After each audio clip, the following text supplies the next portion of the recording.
सब जगह जाएंगे, डोरे धागे करवाएंगे, पीर फकीरों के वहां जाएंगे, मुल्ले मौलवियों के वहां जाएंगे, सब जगह जाएंगे, आराम से ले लेंगे, प्रसादी भी खा लेंगे, मान्यता भी कर लेंगे। शिरडी के साईं बाबा को बहुत लोग मानते हो, जिनके इतिहास को 100 साल अभी पूरे हुए ईस्वी सन 2018 में। ईस्वी सन 1918 में इन्होंने शिरडी में समाधि ली थी, ऐसा कहा जाता है। 100 साल इनकी समाधि को पूरे हुए। कई लोग इनको भगवान मानते हैं, कई लोग इनको चमत्कारिक देव मानते हैं, कई लोग इनको महापुरुष मानते हैं, वहां जाते हैं और मत्था टेकते हैं। जरा सुनिए ये कौन थे। मेरा दावा है, हिंदू हो या जैन हो, जो इनको मानते हैं, उन 100 में से 99 लोगों को भी ये पता नहीं है कि ये कौन थे। 99 लोगों को भी ये पता नहीं है कि ये कौन थे, कौन है, इन्हें क्यों लाया गया, ये 99 को पता नहीं। बेवकूफी की पराकाष्ठा देखो, जब पता नहीं और मानते हैं, पता नहीं और स्वीकार करते हैं, पता नहीं और पूछते हैं। बहरुद्दीन पिंडारी नाम का एक व्यक्ति था, ये अफगान से यहां आया था, ये पिंडारी जाति का था। ये मैं तब की बात कर रहा हूं जब औरंगजेब का खात्मा हो चुका था और मुगल साम्राज्य समाप्ति की ओर आगे बढ़ रहा था। धीरे धीरे मराठाओं ने अपना वर्चस्व जमा लिया था और वे हिंदू साम्राज्य की स्थापना के लिए बहुत मजबूती के साथ में आगे बढ़ चले थे। भारत के अंदर, भारतवर्ष के अंदर, अखंड हिंदुस्तान में जोरदार हिंदुत्व साम्राज्य का, हिंदू साम्राज्य का विस्तार होने जा रहा था। ये मैं तब की बात करता हूं। ये पिंडारी लोग लुटेरे हुआ करते थे। ये पूरी अफगान की जाति लूटने फाटने के लिए यहां पर आई थी। मुगलों के काल के अंदर इसने अच्छी खासी मात्रा में जगह जगह लूटपाट की थी। हिंदुओं को टारगेट बनाना, उन्हें लूटना, उनके पैसों को छीनना, उनकी बहन बेटियों को छेड़ना और पसंद आ जाए तो उनकी बहन बेटियों को उठा लेना, ऐसे इनके कर्तव्य हुआ करते थे। 1838 में इस बहरुद्दीन का माफ कीजिएगा, 1838 में इस बहरुद्दीन का जन्म हुआ और यह आगे बढ़ा। उसके बाद में एक फिल्म आई, वो हिंदी फिल्म थी। उस फिल्म को जगह जगह पर दिखाया गया षड्यंत्र के आधार पर। फिल्म में यह बताया गया, औरंगजेब के मरने के बाद पहली बार जब बोलने वाली फिल्में आई, पहली बार जब फिल्म आगे बढ़ी, वो ब्लैक एंड व्हाइट मूवी, जब फिल्मों का जमाना आया, तब यह बताया गया कि ये बहरुद्दीन पिंडारी तो बहुत अच्छा आदमी, बहुत अच्छा आदमी, और ये पिंडारी जाति के लोग तो देशभक्त हैं, देशद्रोही नहीं, ऐसा बताया गया। बावजूद इसके इस बहरुद्दीन ने जगह जगह डकैतियां करना, लूटना फाटना जारी रखा। बड़ी मात्रा में लोगों को तहस नहस करता रहा। इसने अपनी जिंदगी में कई सारी हिंदू महिलाओं के, कन्याओं के बलात्कार किए, कितना ही सारा नुकसान पहुंचाया। अंततः जब धीरे धीरे मराठा साम्राज्यों के सामने, उधर झांसी की रानी, झांसी के अंदर लक्ष्मीबाई लोहा ले रही थी, उस वक्त अंग्रेजों का आगमन हुआ। अंग्रेजों को यह बहरुद्दीन बहुत नागवार गुजरा। इन्होंने जैसे तैसे करके इस बहरुद्दीन को भगाने के लिए, पकड़ने के लिए खूब कोशिशें की। यह बहरुद्दीन बेस बदल करके भागता हुआ अहमदनगर आया, जिसे नगर कहा जाता है, महाराष्ट्र का बहुत बड़ा एक शहर है। अहमदनगर आया और सुनिए, इतिहास ये कहता है कि यह बहरुद्दीन पिंडारी अहमदनगर के अंदर एक वेश्या के घर रहा। उस वेश्या को अपना बना करके उसने वहीं पर अपना आशियाना बना लिया वेश्या के साथ। आगे जाकर उसने शादी की या नहीं की, इसका कोई सबूत नहीं। वेश्या के साथ रहते रहते 2 संतानों का जन्म हुआ। एक था लड़का जिसका नाम रखा गया चांद मियां। बहरुद्दीन ने अपने बेटे का नाम रखा चांद मियां। थोड़ा बड़ा हो जाने के बाद में बिना पढ़ाए लिखाए इस चांद मियां को अपनी डकैतियों में जासूसी के तौर पर बहरुद्दीन पिंडारी ने उपयोग करना प्रारंभ किया। जगह जगह ये चांद मियां, छोटा सा बालक, एक चद्दर लेकर के भिखारी के तौर पर फटे पुराने कपड़े पहन करके अलग अलग जगह पर बैठता, बाजारों में बैठता, आए गए माल की वगैरह बातमियां लेता, किसके घर में क्या आ रहा है जा रहा है ऐसी कोशिश करता, और समय समय पर कभी दिन में, 2 दिन में, 5 दिन में, 10 दिन में अपने पिताजी को, बहरुद्दीन को समाचार पहुंचाता कि आज इस घर में इतना माल आ रहा है या यहां इतना सामान आया है। और इस प्रकार डकैतियों का मामला आगे बढ़ता कि यहां कोई सुरक्षा के प्रबंध नहीं होते हैं, कोई पहरेदार नहीं होते हैं, ये चीज चलती रहती। अंततः परेशान होकर शंकाओं के आधार पर अंग्रेजों ने बहरुद्दीन को तो भगाया, आगे जाकर वो अफगान चला गया, उसकी मौत भी हो गई। चांद मियां, उसका बेटा, छिप छिप करके रहने लगा, बड़ा होता गया। एक दिन अंग्रेजों ने उसे पकड़ा, जेल की सलाखाओं के पीछे डाला। 8 साल तक ये चांद मियां जेल में रहा, अंततः यह छूटा। मराठा ताकत के साथ में अंग्रेजों का मुकाबला कर रहे थे। झांसी की रानी भी किसी भी हालत में अंग्रेजों को घुसने नहीं दे रही थी। अंग्रेजों को लोकल गुंडे चाहिए थे इन लोगों के सामने लड़ने और इनको परेशान करने के लिए। चांद मियां ने पैसे लेकर के झांसी की रानी के खिलाफ में अंग्रेजों के पक्ष में गुंडों को इकट्ठा करने और लड़वाने और मगजमारी करने के लिए तैयारी दिखाई। अंग्रेजों ने अच्छे खासे मोटे पैसे चांद मियां को दिए। ये चांद मियां महाराष्ट्र से ठेठ झांसी गया। अंततः अंग्रेजों के हाथों झांसी की रानी लक्ष्मीबाई को मरवाने में इस चांद मियां की भी भूमिका रही। उसके मरने के बाद इन अंग्रेजों ने उस चांद मियां को नवाजा। कालांतर के अंदर एक नया नुस्खा अपनाने के लिए वो चांद मियां झांसी से आकर के शिरडी पहुंचा। वहां सुलेमानी मुसलमानों के साथ में उसकी पहचान हुई।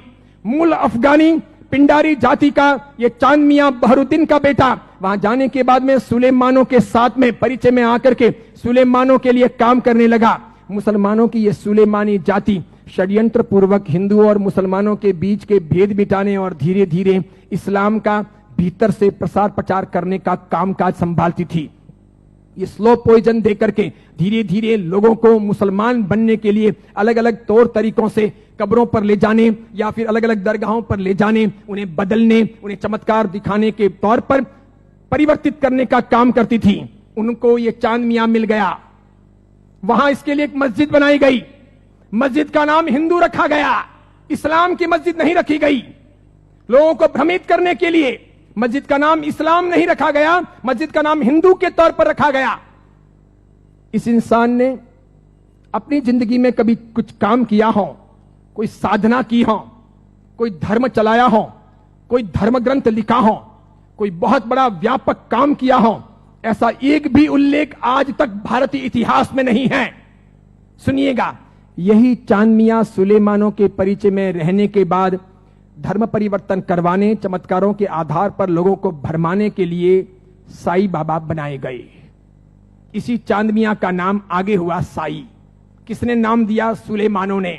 उसके लिए एक मस्जिद बनाई गई। बाद में वो हिंदुओं और मुसलमानों के बीच में सामंजस्य स्थापित करने के लिए फरिश्ते के तौर पर प्रस्तुत किया गया।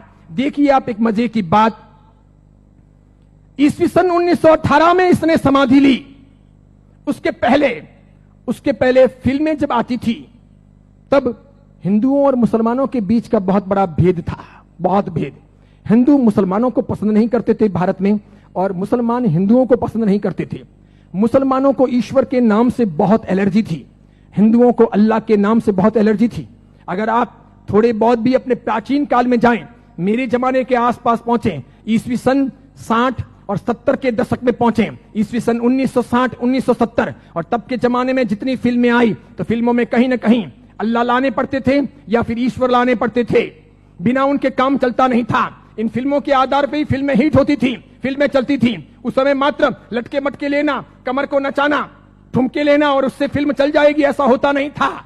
उस जमाने का जमाना ऐसा था नहीं कि आज की हीरोइनें चल जाएं, थोड़े बहुत लटके मटके लें और फिल्म रातों रात कम कपड़ों के आधार पर फेमस हो जाए, ऐसा था नहीं। उस जमाने का कल्चर ऐसा था कि कहीं ना कहीं रिलीजियन, धर्म बीच में लाना पड़े। अल्लाह लाओ तो हिंदू नहीं देखेंगे, ईश्वर लाओ तो मुसलमान ऐतराज करेंगे। और देखो मजे की बात, अधिकांश प्रोड्यूसर मुसलमान थे। अधिकांश पाकिस्तान से, सिंध से, पंजाब से और कश्मीर से आए हुए हीरो और हीरोइन ये भी मुसलमान थे। लेकिन नौबत ये थी कि ये मुसलमान हिंदुस्तान के बाजार में अपने असली नाम से चल नहीं सकते, और इसीलिए दिलीप कुमार मुसलमान, उसको अपना नाम बदलना पड़ा। मीना कुमारी मुसलमान, उसको अपना नाम बदलना पड़ा। सुरैया देवानंद से शादी करना चाहती थी, लेकिन मुसलमान होने के नाते स्वीकार नहीं किया गया। पिता ने अनुमति नहीं दी कि हिंदू के साथ शादी नहीं हो सकती, उसे भी अपने नाम बदलने पड़े।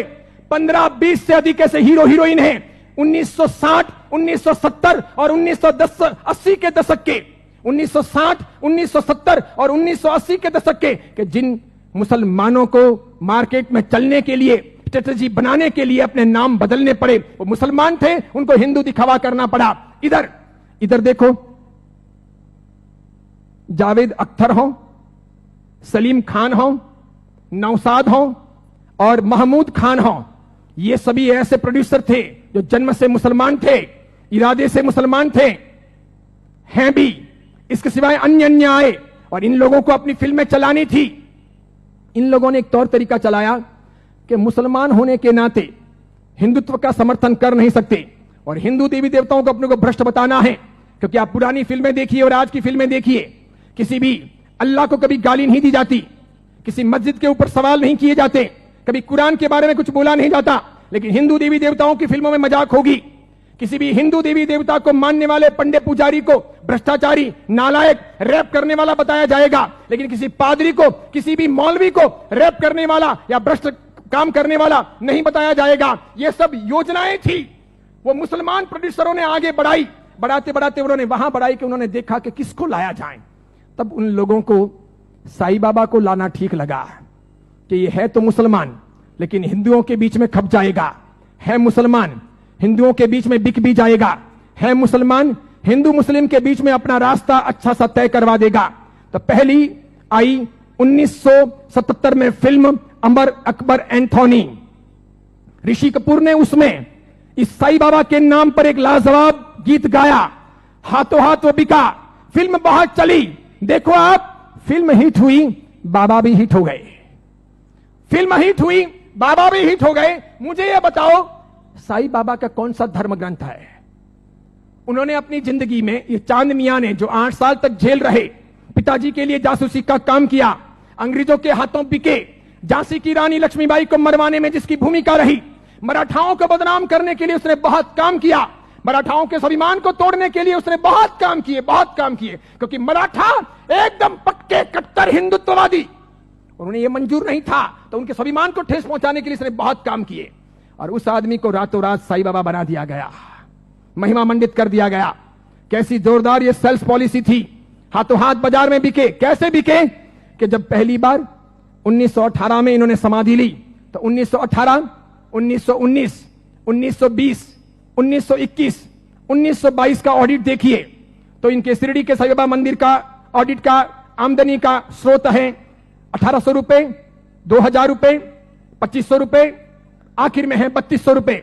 1918 से 1925 के बीच में 3200 रुपए की आमदनी वाले ये बाबा क्या हिट हुए, और पागलों की तरह हिंदुओं ने और जैनों ने कितना उनको हिट किया, कितने वो वहां गए, कितने मत्थे टेके और कितना पैसा बर्बाद किया कि आज शिरडी के साईं बाबा के मंदिर की वार्षिक आमदनी है 371 करोड़, 371 करोड़। वहां मुसलमान जाने वाले 5% भी नहीं, वहां जाने वाले मुसलमान 5% भी नहीं, और जाने वाले हिंदू और जैन 95%, पैसे खर्च करने वाले अधिकांश 95%। मुझे बताइए, हिंदू धर्म के कौन से ग्रंथ में इनके बारे में क्या लिखा है? उपनिषदों में, वेदों में, महाभारत में, रामायण में, उसके बाद के किसी साहित्य में कि कभी शिरडी के साईं बाबा होंगे या हुए हैं, या वो फरिश्ते हैं, वो कोई अवतारी हैं, वो कोई हिंदू देवी देवता हैं? बिल्कुल नहीं। लेकिन हिंदू धर्म को भ्रष्ट करने, उनको बहलाने फुसलाने के लिए काम किया गया और ये सफल हो गया, सफल हो गया, हाथों हाथ ये बिक गए। आज तो देखिए, आज हिंदुस्तान के अधिकांश हिंदू मंदिरों में हिंदुओं के देवी देवता छोटे हो गए हैं, साईं बाबा बड़े हो गए हैं। हिंदुओं के देवी देवता साइड में हो गए हैं, साईं बाबा प्रमुख हो गए हैं। हिंदुओं के देवी देवता कम कमाऊ हो गए हैं, साईं बाबा अधिक कमाऊ हो गए हैं। जिसको भी अपनी दुकानदारी चलानी हो और भगवानों के नाम पर, देवी देवताओं के नाम पर पैसा कमाना हो, साईं बाबा की मूर्ति ला दो। आप भी प्रयोग कर सकते हो, दुकान बराबर नहीं चलती हो तो दुकान के बाहर बिठा दो, धनाधन उसका गल्ला अच्छा चलेगा, आपकी दुकान के गल्ले से भी अच्छा। बस ऐसी बात हो गई। चमत्कारों के तौर पर मुझे बताइए कि उन्होंने क्या किया, उनसे क्या हुआ? बताइए कि शिरडी जाने वाले सभी लोग अमीर हुए, सभी की गरीबी दूर हो गई, सब लखपति करोड़पति हुए, अरबपति हुए? क्या सभी के दुख दूर हो गए? जो जो वहां गए और हर साल जाते हैं, क्या वो बीमार नहीं पड़ते? क्या उनके घर में बाल बच्चे बराबर पैदा होते हैं, वे वांझिए नहीं रहते? क्या उनके वहां पर किसी का एक्सीडेंट नहीं होता, दुर्घटना नहीं होती? क्या शिरडी जाते हैं और मानते हैं उनके सब ख्वाब पूरे होते हैं? बताइए मुझे। और दूसरी बात, एक जैन परंपरा में जन्म लेकर, अरिहंत को मानकर, सुदेव सुगुरु सुधर्म के आधार पर चलकर आपको कौन सा दुख हुआ, कौन सी भीख मांगनी पड़ी, कौन सी तकलीफें हुई? अरे मजारों पर जाकर अगर बीमारियां दूर हो सकती थी, कब्रिस्तानों पर जाकर अगर बीमारियों से हम मुक्त हो सकते थे, या शिरडी के साईं बाबा के वहां पर मत्था टेक करके हम अपने रोगों से मुक्त हो सकते थे, तो फिर बड़े बड़े अस्पतालों के निर्माण की आवश्यकता क्या थी? बीमारियां जब मजारों पर और शिरडी के साईं बाबा के वहीं पर दूर हो जाएगी, तो फिर अस्पतालों की जरूरत क्या है? कितनी बड़ी मात्रा में हिंदुओं का शोषण हो रहा है। देखना आप, आने वाले कुछ समय के बाद हिंदू धर्म दो भागों में बंट रहा है। आज मैं उद्घोषणा कर रहा हूं, ये बहुत बड़ी भविष्यवाणी है। इन दोनों के बीच में गहरा संघर्ष चलेगा और इन दोनों के बंटवारे में, इन दोनों की लड़ाइयों में दूसरे धर्म के लोग हावी हो जाएंगे। वे अपना रास्ता तय कर लेंगे और इस प्रकार उनका षड्यंत्र सफल हो जाएगा। आगे जाकर के अब दो प्रकार के हिंदू आपको देखने को मिलेंगे। हिंदू धर्म दो भागों में बंटेगा, एक साई भक्त हिंदू, दूसरे सनातनी हिंदू। दो प्रकार के हिंदू आपको देखने को मिलेंगे। एक वे जो साईं बाबा को मानते हैं, दूसरे वे जो साईं बाबा को नहीं मानते हैं। कई सारे हिंदू पंडित पुजारी हैं, कई सारे हिंदू संत महात्मा हैं, उनको भी अक्ल नहीं है। वे भी शिरडी के साईं बाबा के वहां पर जाते हैं और उनको मानते हैं और उनके मंदिर बनाते हैं और उनकी पूजा करते हैं। उनको पता नहीं कि राम का इतिहास है, कृष्ण का इतिहास है, बजरंग बली का इतिहास है, महाभारत का इतिहास है, रामायण का इतिहास है, देवी देवताओं का इतिहास है। इनका कोई इतिहास नहीं। ये हिंदू नहीं, ये साधक नहीं। जैन साधु साध्वी भी शिरडी जाते हैं तो यदा कदा दर्शन करने के लिए वहां चले जाते हैं और कर्म फोड़ के चले आते हैं। कितने बेशर्म होते हैं ऐसे जैन साधु साध्वी। क्यों उन्होंने पंच महाव्रत लिए हैं? क्यों उन्होंने सफेद कपड़े पहने हैं? मैंने कितने ही अलग अलग अपने संप्रदायों के जैन साधु साध्वियों को यात्रा के दौरान शिरडी जाते हुए देखा। वहां जैन मंदिर भी है, उपाश्रय भी है, स्थानक भी है, और उसके बाद में कभी न कभी वहां के श्रावकों को कहकर या अपने चेले चपाटियों को साथ में लेकर वे शिरडी के साईं बाबा के मंदिर में दरबार में चले जाते हैं। जिस इंसान ने बलात्कार किया हो, डकैतियां की हो, चीना झपटी की हो, जिसने झांसी की रानी को मरवाया हो, जिसने हिंदुत्व का नाश किया हो, जिसका ऐसा कामकाज रहा हो, उसको रातों रात फरिश्ता बनाया गया हो और उसे हम पूजे। ये कौन से देवी देवता हुए? ये कौन सा चमत्कार हुआ? ये क्या क्या साधना के उच्चतम बिंदु हुए? बताइए, आदर्श कहां है? नैतिकता कहां है? योग्यता कहां है? बहुत सारे लोग ख्वाजा मोइनुद्दीन चिश्ती की दरगाह पर जाते हैं।